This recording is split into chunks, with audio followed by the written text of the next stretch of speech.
Oi, pessoal, eu sou a professora Larice. Essa é a nossa aula de biotecnologia e biologia molecular, mecanismos de regulação das atividades celulares, como se originam algumas doenças. Hoje nós vamos estudar os principais mecanismos que regulam as atividades celulares, seu impacto sobre a formação dos profissionais da área da saúde e, finalmente, como a perturbação desses fatores por agentes intrínsecos ou extrínsecos nas células podem levar às doenças.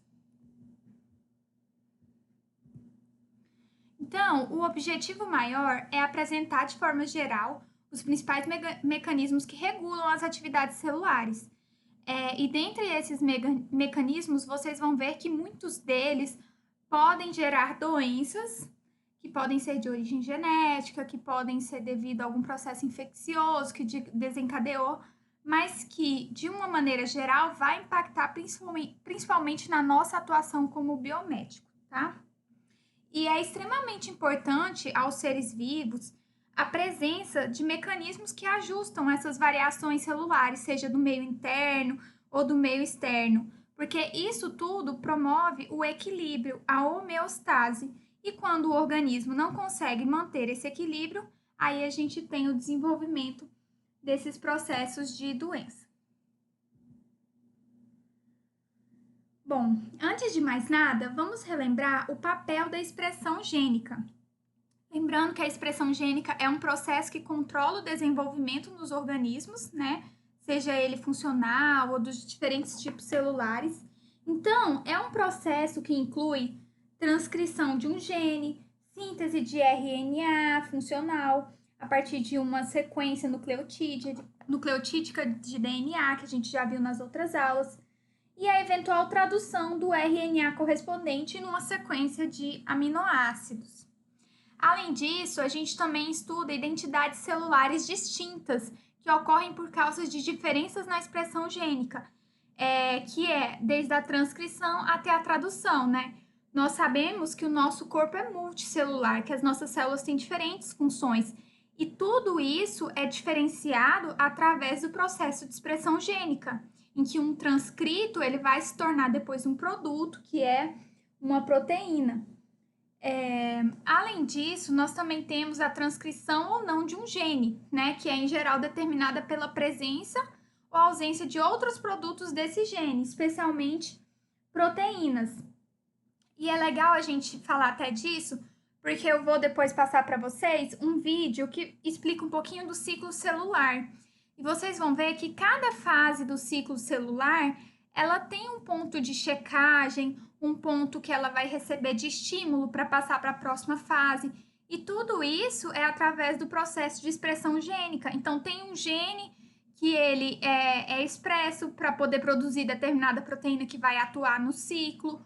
Ou, às vezes, o gene ele não é expresso, a proteína ela não atua, e aí eu não tenho, por exemplo, uma evolução do ciclo celular.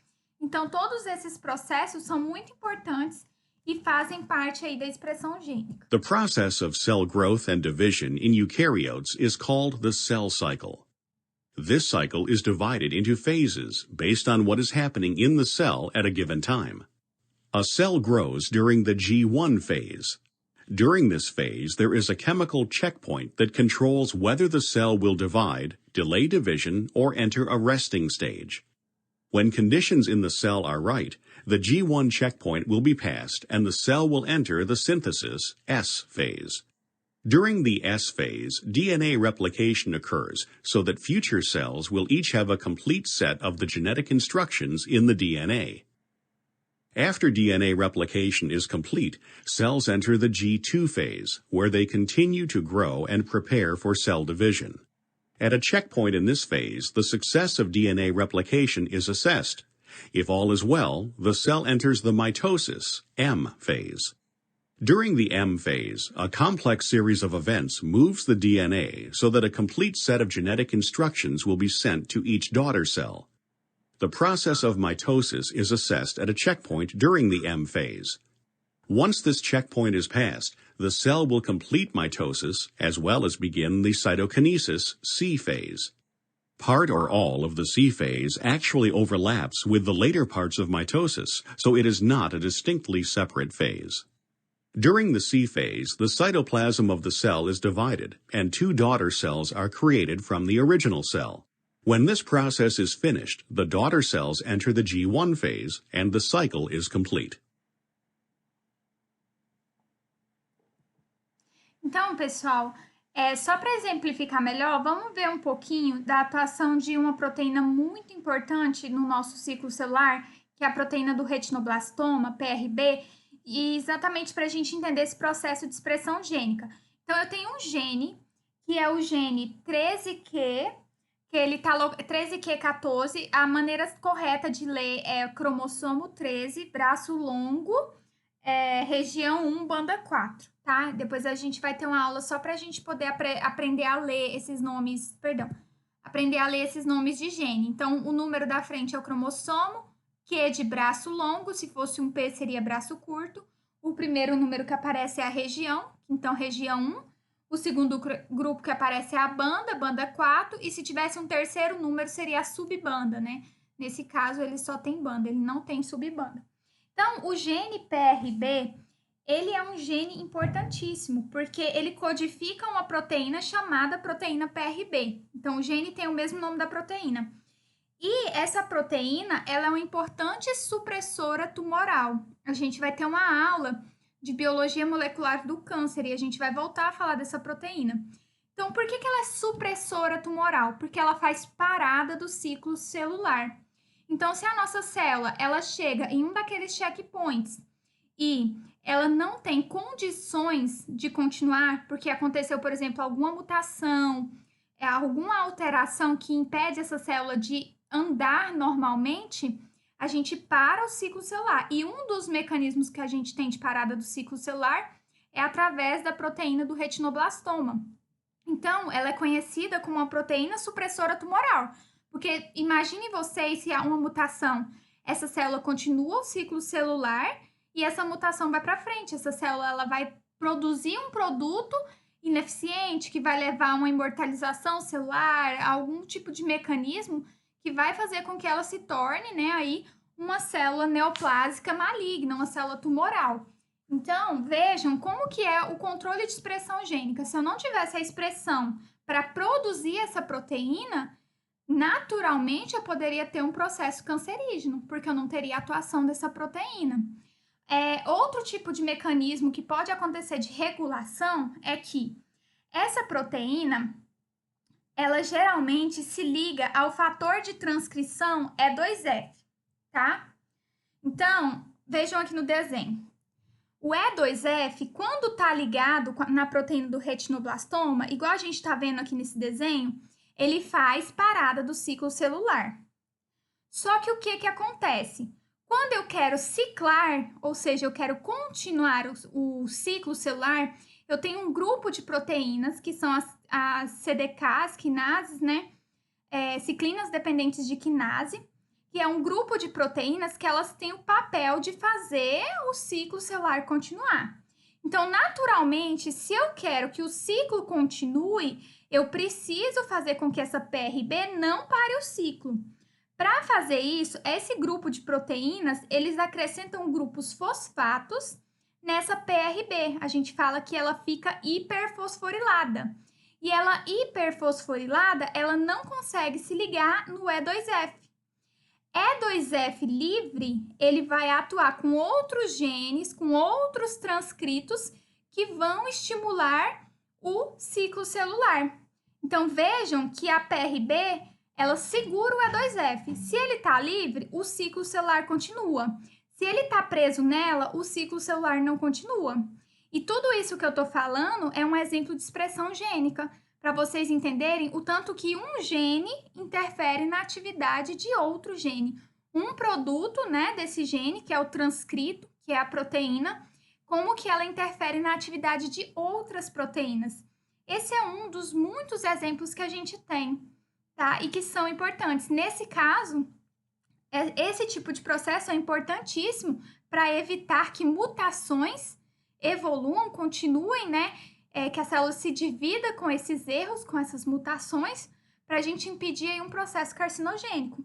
Lógico que, normalmente, se eu precisar inibir essa PRB para que o ciclo continue, o organismo mesmo vai fazer isso.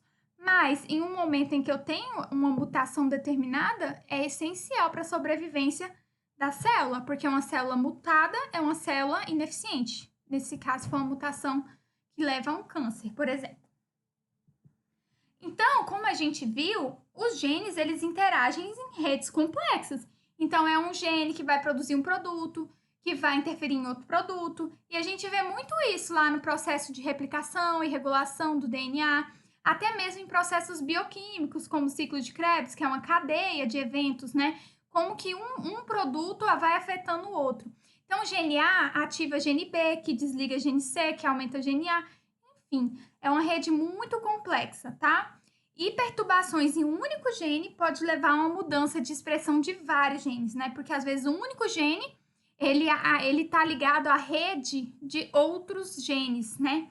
E acaba interferindo aí de uma maneira maior e mais impactante na célula e até mesmo no organismo como um todo. Então, a expressão gênica, né, a estrutura e função de uma célula, ela vai acabar sendo desempenhada através das proteínas, que são os transcritos desses genes. E como que uma célula ela pode controlar as proteínas que ela faz? Bom, primeiro, ela pode fazer isso controlando quando e como um determinado gene é transcrito. Então, se houver a necessidade de transcrever, por exemplo, o gene que vai produzir a insulina, ela tem que receber um estímulo. Tudo isso tem processo de regulação, de feedback positivo, feedback negativo. Então, tudo isso é muito bem regulado. Ela pode também, controlando como um transcrito primário de RNA vai sofrer o splice ou processamento. Lembra que um único gene, ele não codifica uma única proteína. Às vezes, a gente tem um transcrito de um mesmo gene que vai codificar diferentes tipos de proteínas. Então, dependendo da maneira como acontecer esse splice, né, essa retirada dos introns e religação dos exons, eu posso ter aí um transcrito diferente do original. Selecionando quais microRNAs mensageiros serão traduzidos. Então, às vezes, o RNA mensageiro está sempre copiando ali a informação do gene, mas se ele vai ser traduzido ou não, é a célula que escolhe. Ela tem um mecanismo para poder fazer a seleção desse RNA mensageiro e traduzir ele. Ativando ou inativando seletivamente as proteínas depois da sua síntese. Então, há também processos, principalmente processos por enzimas, controlados por enzimas, em que eu posso estar ativando ou desativando uma proteína, dependendo da necessidade disso. E aí, gente, outra coisa importante que a gente tem é exatamente isso das enzimas que eu estava falando. Então, para que as enzimas possam funcionar eficientemente e reagir de um modo adequado às variações do meio interno e externo, desenvolveram-se durante a evolução complexos mecanismos de regulação gênica e enzimática, que permitem controlar a atividade das enzimas, adequando-as às necessidades do organismo. O conhecimento dos mecanismos regulatórios das atividades celulares são de grande importância, não só na compreensão das doenças, mas também para fornecer a base para o seu tratamento e para o seu diagnóstico. Então, muitos dos mecanismos de regulação gênica e enzimática são controlados pela atividade de enzimas.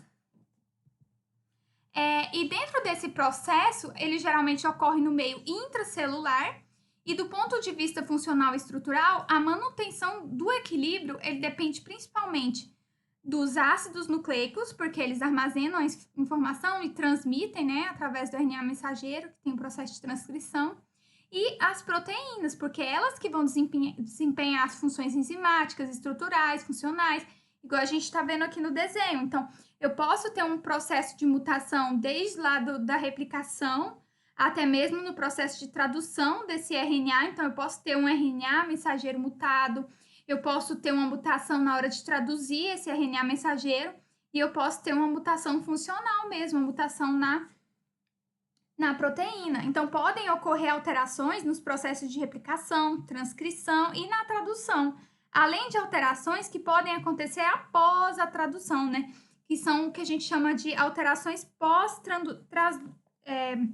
pós-traducionais.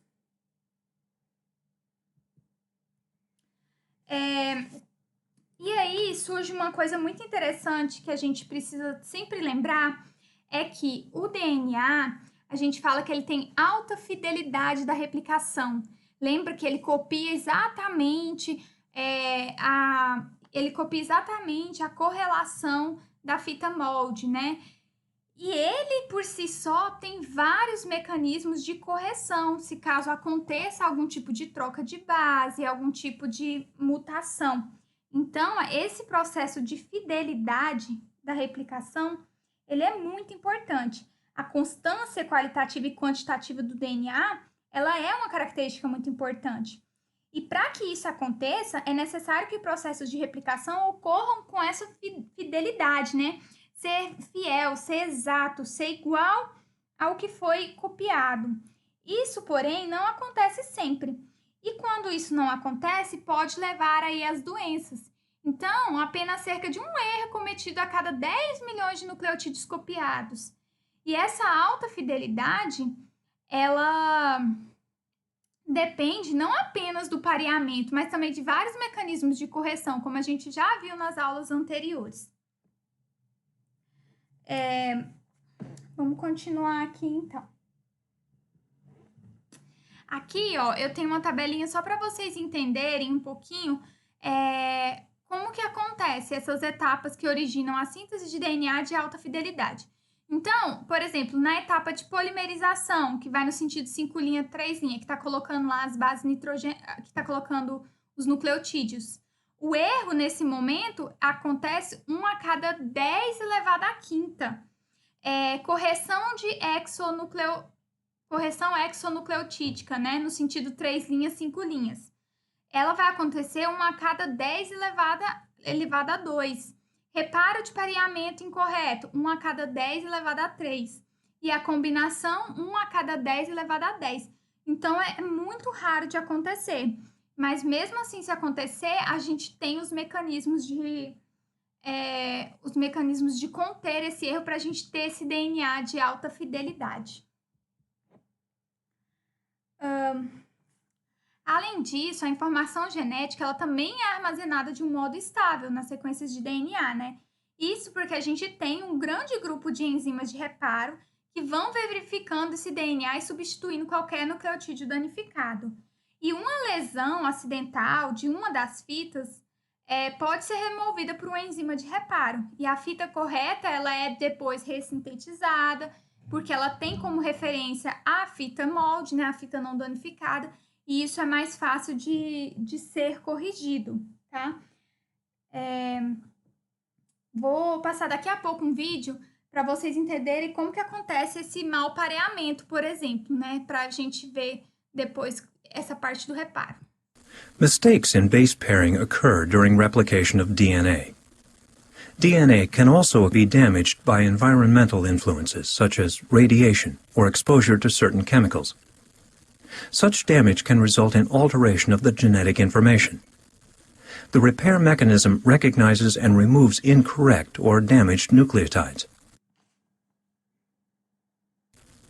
The undamaged strand serves as a template for replacement with appropriate intact nucleotides.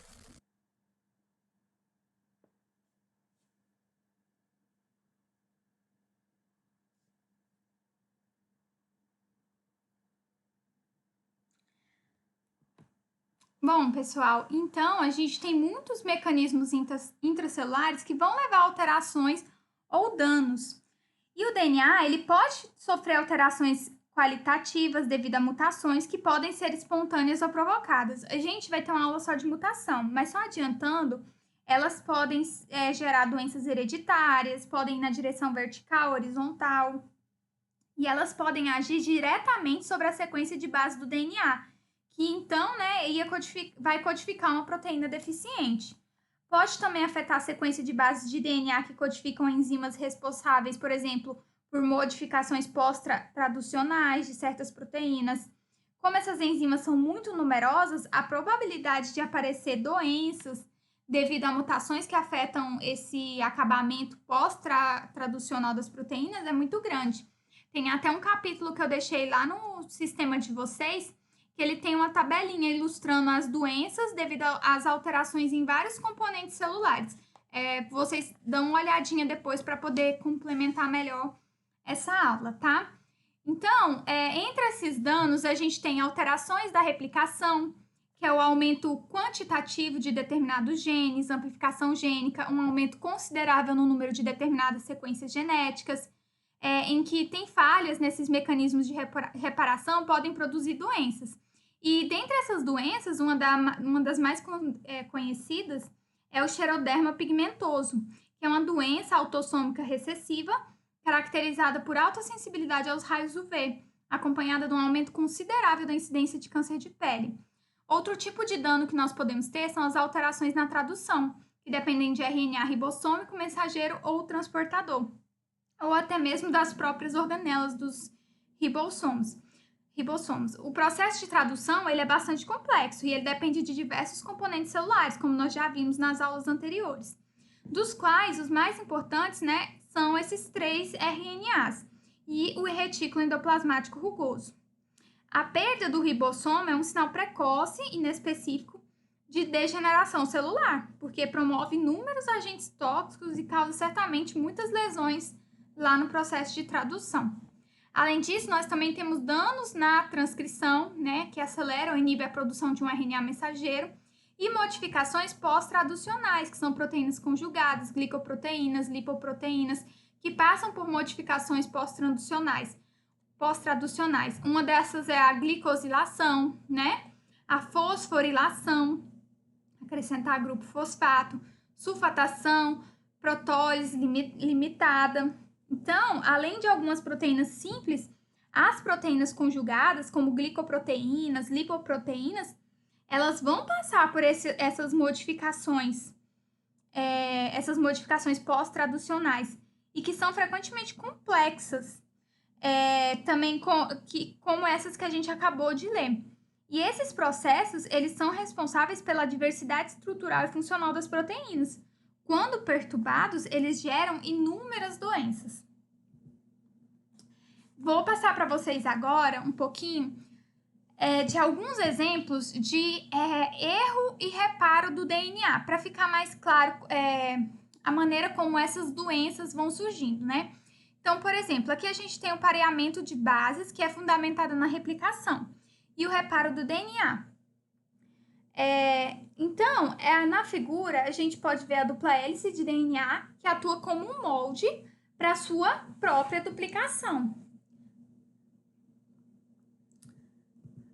Perdão, gente. Então, como o nucleotídeo A, por exemplo, ele se liga no nucleotídeo T, A adenina se liga com timina e citosina se liga com guanina. Cada fita, ela atua como um molde para determinada sequência de nucleotídeos da sua fita complementar. Desse modo, a molécula de DNA de fita dupla é copiada com precisão, que é o que a gente vê aqui. Então, aqui eu tenho uma dupla hélice normal e uma das fitas serve de molde para síntese de uma fita nova. Então, esse laranjadinho é a fita molde e esse vermelhinho é a fita nova. Dentro desse sistema de reparo de pareamento incorreto, ele vai detectar o potencial, por exemplo, de distorção de uma hélice de DNA, que vai resultar numa interação incorreta entre as bases não complementares. Então, um dos exemplos de danos que a gente tem é a má formação da dupla hélice. E para a gente poder corrigir isso, a gente tem um sistema de reparo de pareamento incorreto. Porque lembra que a dupla hélice, ela tem que ter o pareamento certinho, adenina com timina, citosina com guanina. Se isso não acontece, essa dupla hélice ela acaba mudando a sua conformação. Ela fica estranha. E aí a gente tem esse sistema de pareamento. Nesse sistema de pareamento, a gente tem 2 proteínas envolvidas importantes, que é as MUTs e a MUT. Então, MUTs com S e MUT com L, tá? As MUTs, elas se ligam no local de... elas se ligam... Aqui, ó, gente, na figurinha. Elas se ligam no local de mau pareamento. Já a MUT, ela verifica o DNA que está próximo como uma varredura. Então, essa MUT se liga no local de mau pareamento E essa multi, ela fica próxima e verifica aí, ela faz uma varredura no DNA para detectar uma possível falha na fita. Aí, o que acontece? Quando a multi encontra a quebra, quando essa multi aqui, ela encontra a quebra, ela degrada a fita com a quebra. Então, ela vai remover toda essa parte aqui até a quebra, tá? Ela remove a fita. E esse espaço depois, ela é reparado pela síntese de DNA.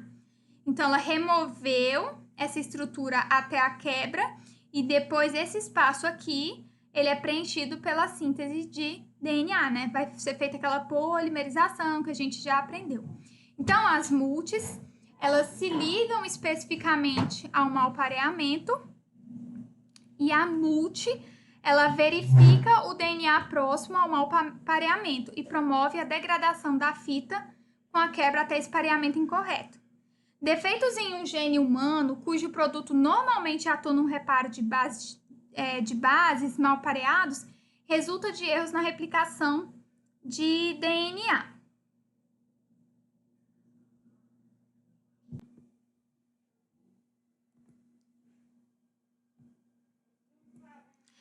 Como outro tipo de dano que a gente pode ter, né? Então, como as modificações químicas dos nucleotídeos podem produzir mutações?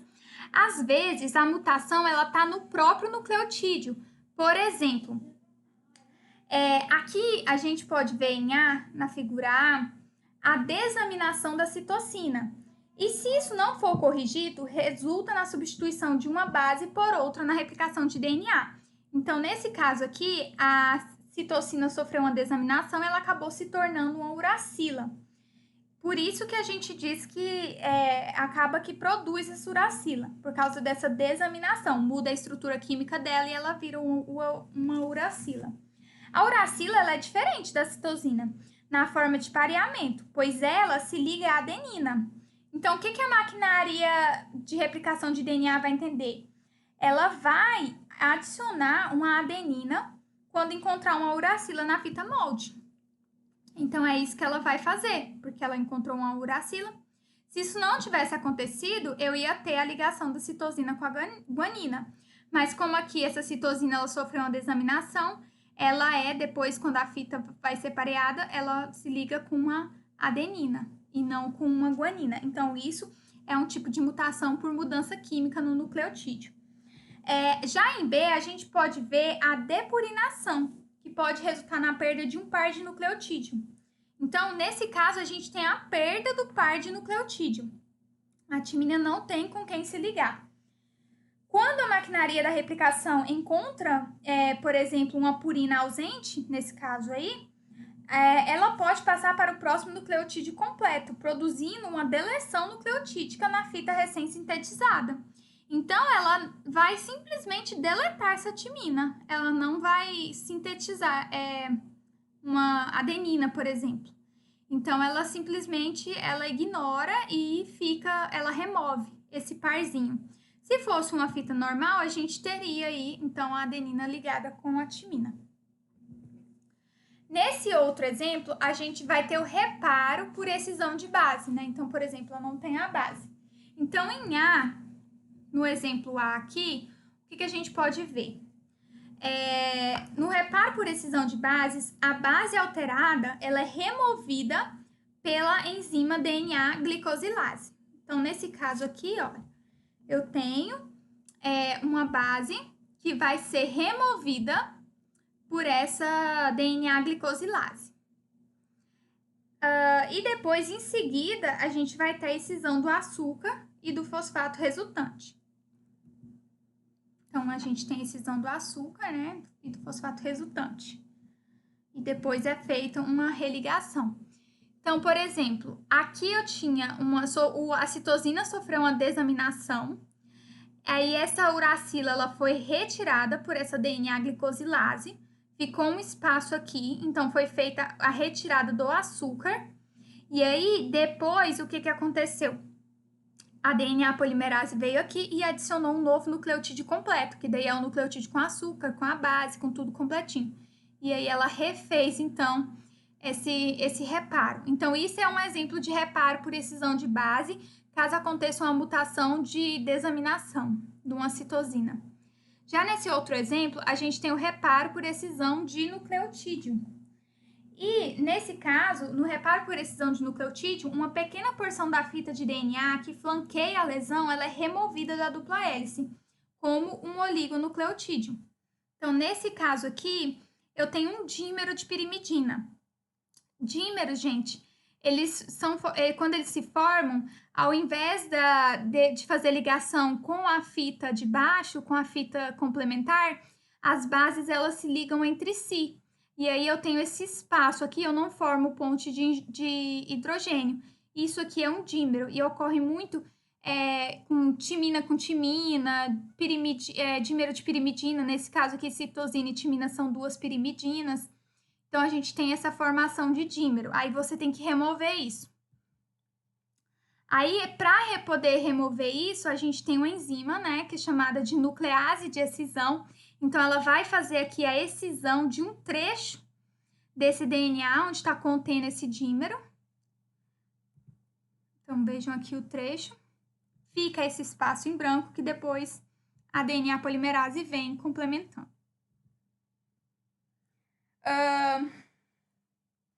Nesse outro exemplo aqui, a gente tem o reconhecimento de um nucleotídeo incomum do DNA pela torção de base. Então, a gente tem aquela família de enzimas, que é as DNA glicosilases, que reconhecem bases inapropriadas que estão na conformação da dupla hélice. Então, aqui eu tenho uma dupla hélice que não está no seu formato correto, porque aqui, ó, ela apresenta uma alteração. Então, essa DNA glicosilase, ela consegue reconhecer essa alteração dessa dupla hélice e ela cliva, né? Ela cliva a ligação glicosídica que une uma base a determinada estrutura, no caso que é a cadeia de DNA, que é essa parte que está de amarelo. Então, ela cliva, ela corta essa cadeia principal de açúcar fosfato e remove ela do DNA. Então, no caso, ela retira essa parte e remove do DNA.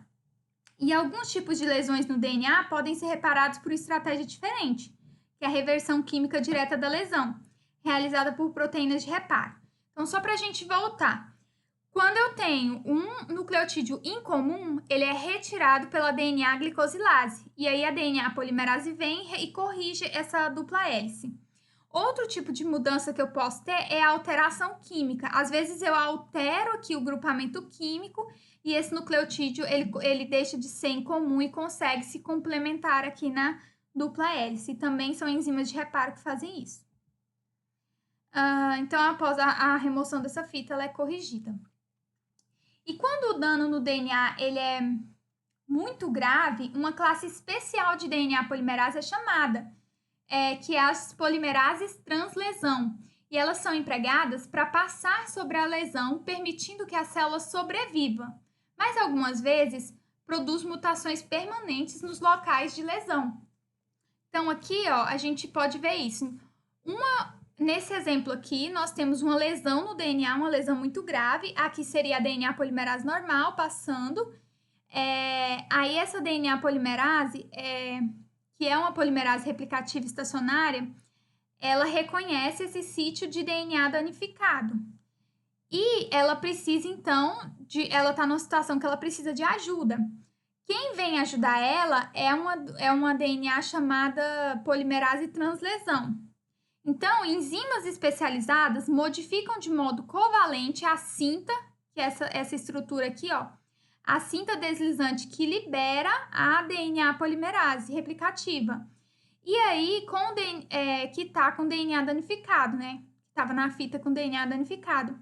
Isso, quando ela sai da fita, ela atrai a DNA polimerase translesão, porque essa DNA polimerase, ela entende assim, se ela saiu daqui é porque alguma coisa errada ela achou. Então, ela vem e verifica. Aí, ela vem e verifica. E essas DNA polimerase, elas podem utilizar moldes danificados. Então, ela consegue, por exemplo, utilizar esse molde danificado e corrigir. Mas, muitas vezes, isso não acontece, ela não consegue corrigir esse erro e a mutação, ela continua, ela perpetua. Uma vez que o DNA danificado ele é ultrapassado, a modificação covalente da cinta é removida e a polimerase translesão é dissociada. Aí a outra polimerase replicativa vem e volta a atuar. Então, novamente, eu tinha uma enzima polimerase normal, fazendo a fita nova através da fita molde. A fita molde estava danificada com lesão grave. Ela reconhece, se libera dessa fita. Ao ser liberada, ela atrai a presença dessa DNA polimerase translesão que se liga nessa fita e tenta corrigir essa lesão através dessa fita danificada. Então, ela ressintetiza na fita molde algo baseado aqui na correção que ela fez. Depois que ela passa desse local, ela sai e essa outra DNA volta a atuar aqui e ressintetizar essa fita. E como que a gente pode corrigir quebras de fita dupla de DNA? Então, aí em A, o que a gente vê, né? Que pode ser feita a ligação de extremidades não homólogas e para isso é feita a degradação inicial das extremidades da quebra, já que os nucleotídeos presentes no local de quebra provavelmente foram degradados e não podem ser ligados. Então, houve uma quebra de fita dupla e a gente tem aí um processamento de extremidades do DNA, a gente processa essas extremidades para depois a gente está fazendo a religação dessas extremidades. E aí sim, a deleção da sequência de DNA que estava com lesão. E o outro exemplo que a gente tem é a recombinação homóloga. O reparo de quebra de fita dupla por recombinação homóloga, ele é mais difícil de ser realizado, porém ele regenera a sequência original de DNA. Normalmente ocorre após a replicação do DNA e antes da célula se dividir. Então, aqui também eu tenho um processo de quebra de fita dupla e aí eu tenho a recombinação homóloga, né? Que ele também faz o processamento das extremidades de uma maneira diferente para não haver tanta perda e deleção igual acontece aqui. E com isso ele consegue ressintetizar essas fitas baseado aí numa cromate de irmã, então ele usa uma cromate de irmã, por isso que é um processo que demora mais, um pouquinho mais complexo, mas ele consegue pegar da cromate de irmã o exemplo para poder fazer essa recombinação homóloga. E correções de quebra, união de quebras acidentais das fitas que ocorrem na hélice de DNA, ela acontece na maioria das células. E a gente tem um nível elevado de lesões de DNA que provocam um retardo no ciclo celular. Por isso que aquela fase S, em que eu tenho esse checkpoint de toda essa parte da replicação do DNA, é tão importante. Pessoal, então é isso. Terminamos por aqui. Essas são as referências da nossa aula. Não deixem de ver o link, o capítulo do livro que eu postei lá no aba de vocês. Ele é muito importante, tá? Então, terminamos por aqui.